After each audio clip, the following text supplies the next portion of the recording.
Type of situations happens every day. Every day.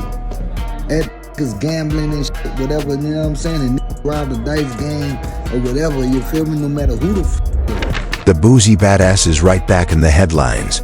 And no, it ain't over no new music drop or viral eat moment. This time it's way more serious. We're talking deadly serious. Duke the jeweler was taken out, gone in cold blood, and now the feds are on high alert. And guess whose name is popping up all over the place? Boosie's. This ain't just online gossip anymore.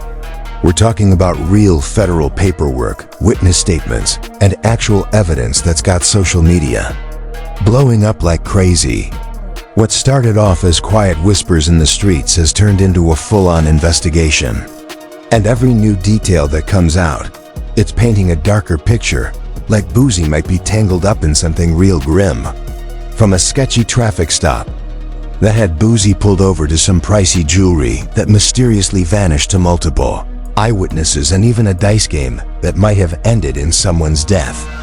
If you thought this was just rap beef gone wrong, nah, it's deeper than that.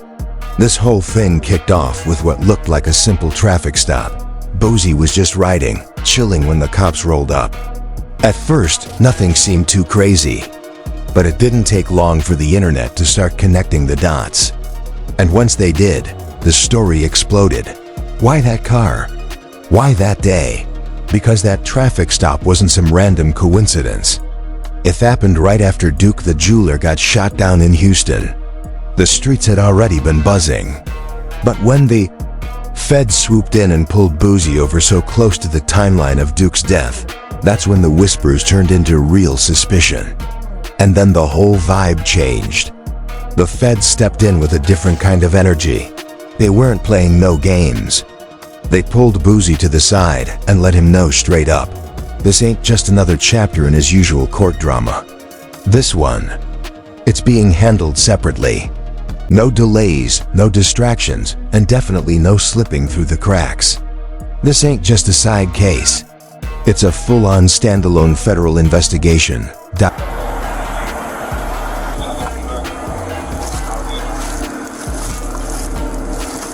Behind closed doors, they've been making serious moves.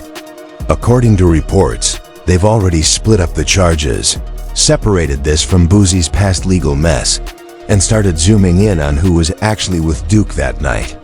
The message is loud and clear. Boosie might be a rapper to the public, but to thieves, he's a person of interest in a serious federal case, and they're not sitting around waiting for him to mess up. They're already putting together a full timeline, piece by piece. According to the official report from Houston PD, Duke flew in straight from Chicago with one mission: sell some exclusive jewelry to Boosie. It was all supposed to be business.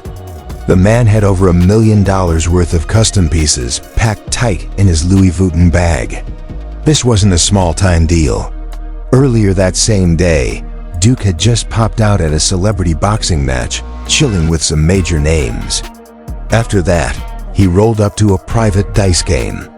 Same spot where Boosie and a few others were kicking it. But here's where it gets real shady. Right after that dice game ended, Duke got robbed and shot dead. Just minutes later, no jewelry, no Louis bag, and still no justice.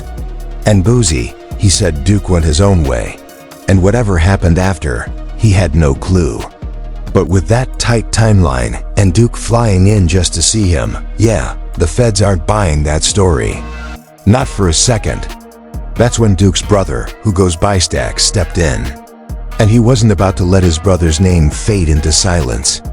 Stax started speaking up. And what he dropped, it had everyone paying attention. Stax didn't sugarcoat a thing. He straight up said he believes Boosie set his brother up. No vague tweets, no subliminals, just the raw truth. According to him, Boosie was the last person Duke came to meet, and next thing you know, Duke ends up dead. Nah, that doesn't sit right with Stax.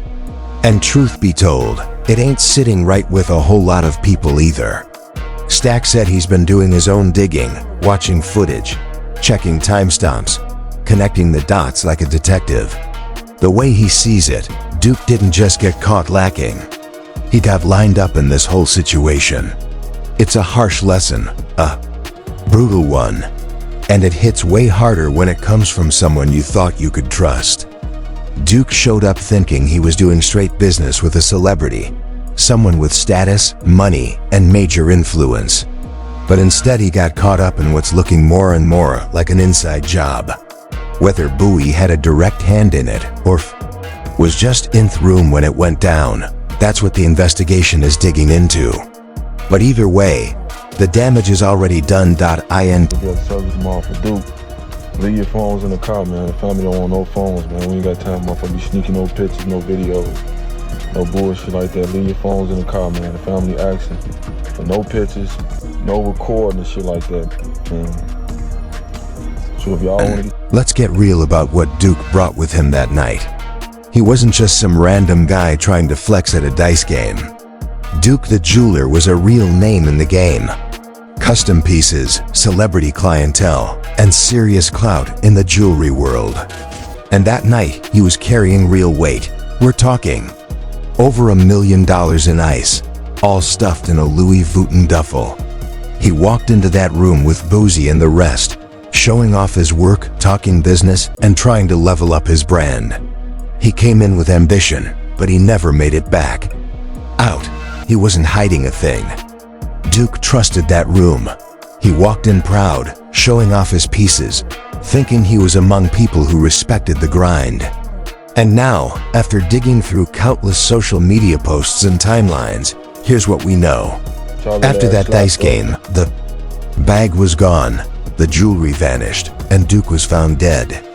No trace of the $1 million setup he showed up with. Cameras conveniently off. Nobody saw anything.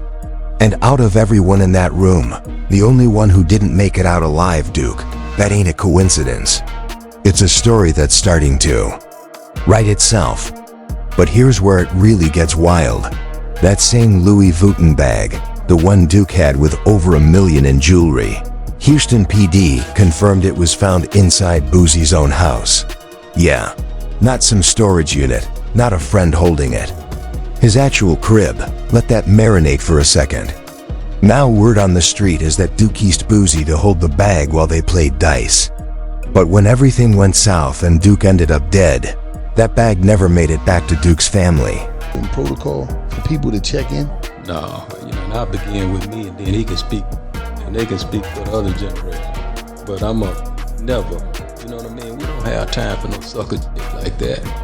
Now a lot of people from the different police departments and all these different people want to insinuate like we extorting people. They have to check in. No report filed, no statement given, just sitting there like it belonged. Oh, if Duke really trusted Boosie enough to hand him that $1 million bag, why didn't Boosie say anything after Duke got hit? Why didn't he call the cops? Why was that same bag just chilling at his place like nothing ever happened? And as if the bag situation wasn't already wild, now there's a missing phone in the mix. Duke's phone disappeared right after that dice game. Nobody had answers. No Tony person stepped up to claim they saw it or knew where it went. But the feds, they ain't new to this. Every phone's got a unique signal, like a digital fingerprint. And when they traced Duke's phone, it didn't vanish into the air. Nope, it pinned straight to Boosie's recording studio. You heard that right. The phone's last signal was right there in his spot. So unless that phone got up and walked over, there by itself, someone from Boosie's circle had to have it. Let's be real, it didn't teleport. Somebody either got real sloppy or just didn't care who was watching. That studio ping, it was the final location before the phone went completely dark. And that ties yet another thread back to Boosie. When the feds searched Duke's rental truck, they weren't expecting what they actually did find. No mystery fingerprints, no unknown suspects. What they found was worse. Boosie's own fuse fingerprints. That's the bloodline right there. Inner circle. And it didn't stop there. Next thing you know, Boo's little cousin got caught up too. That's two close family members now directly tied to the scene. And this ain't no gossip. This is straight forensic evidence. No rumors, no guessing. Fingerprints don't lie, and they don't fade away. The feds love that kind of proof. They treat it like gold in court. Now here's where it gets even more intense. An eyewitness, just a regular person who stepped outside to smoke, said they saw Duke leaving Boosie's house. At first, everything looked smooth. Duke was cool, calm, walking like it was just another day. But out of nowhere, Boo's nephew creeps out. Not from the house, not casually walking up, but sliding in from the side like he was posted up waiting. The setup is already in motion.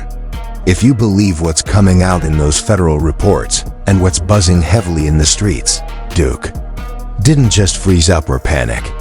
Nah, word is he swung first on Boosie's nephew. He tried to defend himself, tried to fight his way out of the trap, but by then, it was already too late. That's when Boo's nephew allegedly pulled the strap and let off just like that. No shouting, no threats, no hesitation. One quick move and it was done.